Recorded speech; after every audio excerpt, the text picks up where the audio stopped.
Hi, I'm very pleased to share with you some information today about the progress of the Open Pathology Education Network.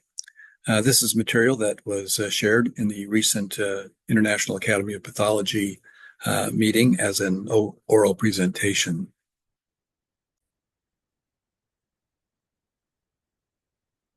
The key takeaways from this will be evident in my objectives as we talked about kind of what the results have been with this virtual online and remote mentored model for pathology training. This is a work in progress, and so having an interim report, I hope, will be helpful. Certainly, there are no conflicts to disclose. But the key objectives that I'm trying to convey are what open is and why it's here, how effective we've been so far, what we've learned from our engagement, and what's on tap next. And hopefully by the end, you'll want to see how you can become involved and or use open in your setting to enhance pathology training and open the door to more pathologists in more places. This is really the problem. As you can see here, we just do not have enough pathologists to go around. Vast areas of the world and vast segments of the world's population simply have insufficient access to the kind of quality pathology care. And as was pointed out in some instances, even countries where we have green coloration oftentimes still find areas of underserved or poorly served population. And so while the typical reference number of pathologists per population may be high in some countries, in other areas, you see that we have multiple millions of people with severe absence of pathologists. Um, and even if we look at where the training is happening, this data from a few years back showing the number of trainees in process in sub-Saharan Africa, if you take those numbers, project forward at this rate of training, it's literally going to take hundreds of years before we can match the demand for diagnostic pathology services. So the current models of training are just not cutting it. They're just not getting us where we need to be if we're going to meet the number of pathology and diagnostic issues that are out there. And although other mechanisms of diagnosis and management and so forth have some promise, there's still going to need to be people involved in this loop, pathologists, and we don't expect that number to be significantly down. So it was this dilemma, the lack of insufficient numbers and the vast areas where the quality is inadequate, is what drove a group of individuals and organizations who wanted to help solve this problem. And that ended up becoming the Open Pathology Education Network, designed and intending to lower the barriers to quality education and enrich and organize the educational resources available to the pathology community so that both quantity and quality can go up. Well, what are the barriers that we're talking about? Well, for many places, in many instances, cost is a big barrier. Some people have to pay or sacrifice other earnings in order to study pathology. They often have to travel, which imposes additional costs. They may have to leave their country.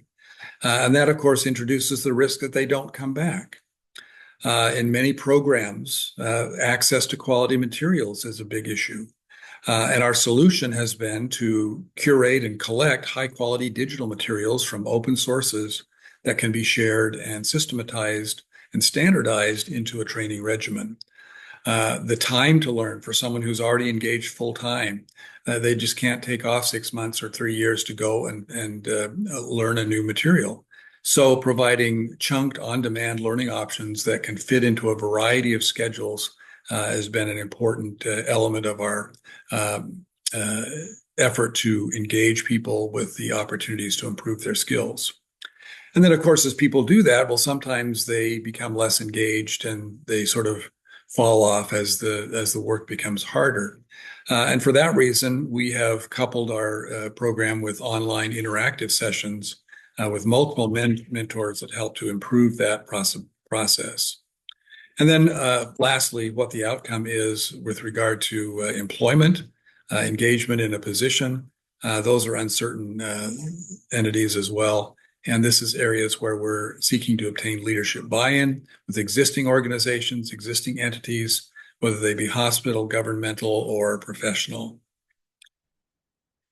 So our learning module, our learning model then is a combination, a hybrid model that includes a self-paced online curriculum of open source content, and then coupling that with live intermittent mentoring sessions that are highly interactive and case-based, based on the ECHO model that came out of the University of New Mexico. That allows us to then do two kinds of assessments. We have the objective assessment that are accomplished during the self-paced material. And then we have the observational or subjective assessments of our mentors as they interact with candidates and see their ability to integrate clinical material, present their ideas, defend their diagnoses, and so forth. Now, this is an example of what some of the online materials look like. So if you're engaged in the GYN courses, for example, you might see some links to pathology outlines chapters, Paget's disease, other sorts of things, as well as didactic videos that often include digital slide materials. We've drawn from some of the open source content, such as Pathcast, to provide additional expert input on the material, and then coupled that with multiple engagement kind of answers to see how well people were listening, whether their ears were attuned to those materials. And those are both ungraded and graded in type. The crux of the program, of course, is based on digital slides. And for each topic area, we aim to provide some target diagnoses that every person should be familiar with. Here you see one of the lists on the left of some of the endometrioid topics in various sections of the material.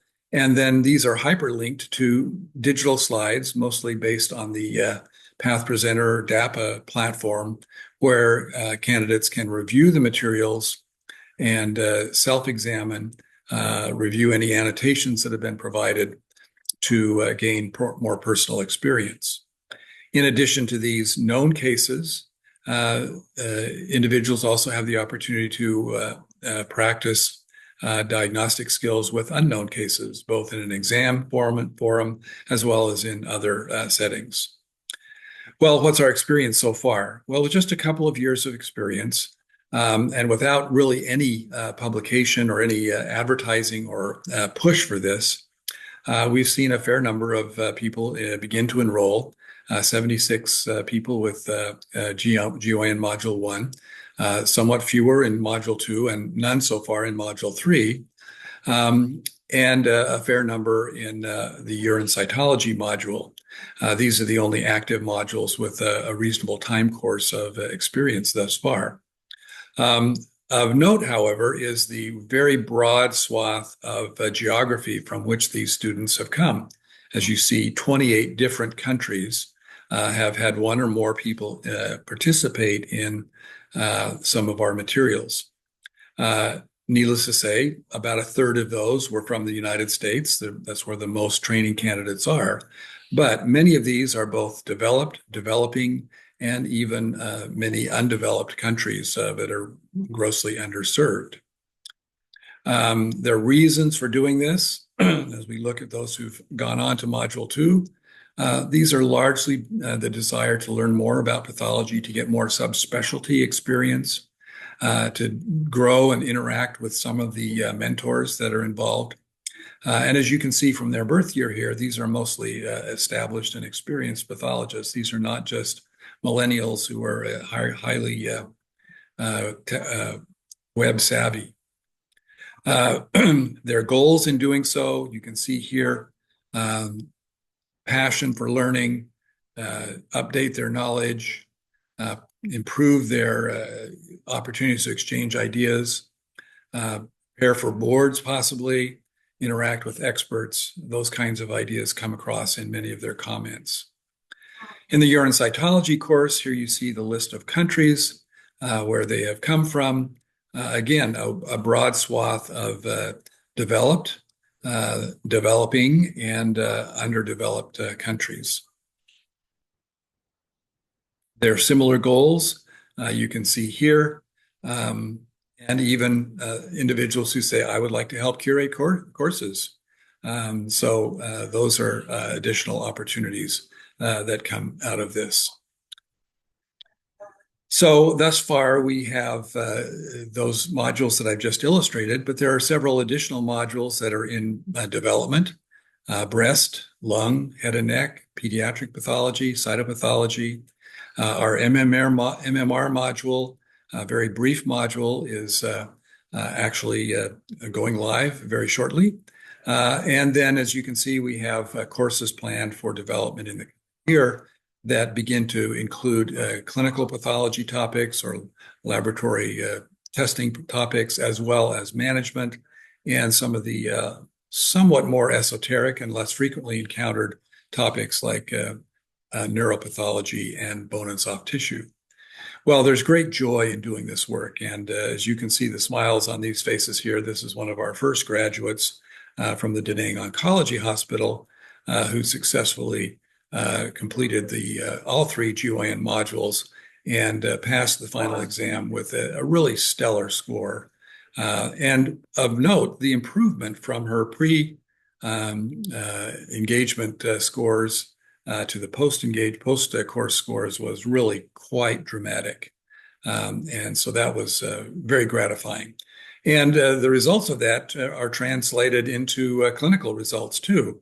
This is some data from their tumor board showing the number of cases in a given month that came to some sort of a revision in diagnosis upon review by outside international experts in GYN pathology. As you can see at the beginning of our training, it was one, two, or sometimes all of the cases that were presented. But by the end of the training program, this 1 year training and mentoring project, and now continuing on many months subsequent to this, the number of cases requiring revision or alteration upon review has essentially become nil, which is very, very gratifying and provides much more confidence and quality of interactions between the oncologists, radiation oncologists, as well as the pathology faculty in that institution. So we hope that this will be expanded and that we'll be successful in accomplishing our goals. These are our two primary hoped-for outcomes: to increase the number of trained pathologists and to increase the quality of trained pathologists. We recognize that in doing so, they will also improve in their experience with digital pathology. And we believe that that will lead to some important outcomes: improved cancer diagnosis and lab medicine practice, increased research output, more publications, more engagement with clinical trials, and more international collaboration. That is going to have a further effect of improving standard of living, decreasing the problem of brain drain and other economic migrations related to those sorts of things. And it will enable these people to pull in other resources that are required for a quality healthcare network. And this is some of the net result of that. It's going to have an impact on all of these pharmaceutical, medical equipment providers, and software providers, and other pathology-related and medicine-related entities that have a stake in seeing the global market for healthcare improve. When we're competing against non-consumption, when we're opening a new market where there's previously been no consumption, suddenly that becomes a new opportunity for each of these companies and institutions. And we hope that they will see that and be similarly inclined to support the work that we're doing in this regard. So in looking forward, what we're hoping to do in five is to provide some further publishable validation studies, beginning from so-called pathology-naive candidates. We validated that we can train people who have some pathology experience to become better to provide subspecialty level care, at least in GYN pathology. But can we do the same with new medical graduates or with medical personnel coming from other disciplines who want to improve their pathology knowledge? So the other question to be answered is this a more efficient way? Can we actually hasten competency when we use this perhaps in conjunction with conventional training? Because if that can happen as well, then our traditional time-based periods of study may be able to be shortened, or the progressive responsibility that we hope to entrust to trainees can be accelerated. And so this study is looking to be a 6 to 9 month study with multiple institutions and multiple nations involved. And if you have an interest in engaging with that, please do let us know. So in summary, we believe that open is an effective platform to help pathologists enhance their competency. We've shown that nicely in GYN pathology. We believe that the success of open and similar efforts is of value to many of the stakeholders in this area. The organizations like IAP, USCAP, CAP, and other organizations, as well as government and medical companies and institutions worldwide. So bottom line, the train is leaving the station. We're moving forward with this. We have a strong team of volunteers helping to do that, and we hope that you'll become involved in your setting. These are some of the people who are involved, leading various aspects of our project team. Raul Gonzalez from Emory, Cameron Mirza, noted educator from the University of Michigan. Matt Levitt and Ngop Tran have helped to develop our platform and spearheaded the bladder cytology project. And Shahavi Chauhan from the ASIP, as well as Deli Adeyi from the University of Michigan is involved, or excuse me, University of Minnesota is helping to work with fundraising and other aspects of our organizational engagement. If you want to check out some of our courses, just scan this link here and you'll be led right to where you can register and begin to explore some of the courses that are offered and get your name in the hat to be notified about future courses as they're released. Finally, this is not just my effort. There are many, many people who are involved with this. Our board of trustees, as you see here, over a dozen people of very qualified and noted reputation who have lent their support to this endeavor and are, I think, going to be the keys to its long-term success. But even more so, a vast field of volunteers who have lent their names and desires to support the outcome of this kind of work. And we really appreciate that work as well. It could not be done without many hands and many minds. So thanks so much for listening. If this resonates, please don't hesitate to contact me, reach out to me. And of course, leave your comments below if you have other ideas. We try to attend to those as well. So thanks so much for listening, and we will hope to see you on a future recording or in one of our committees or on one of our courses.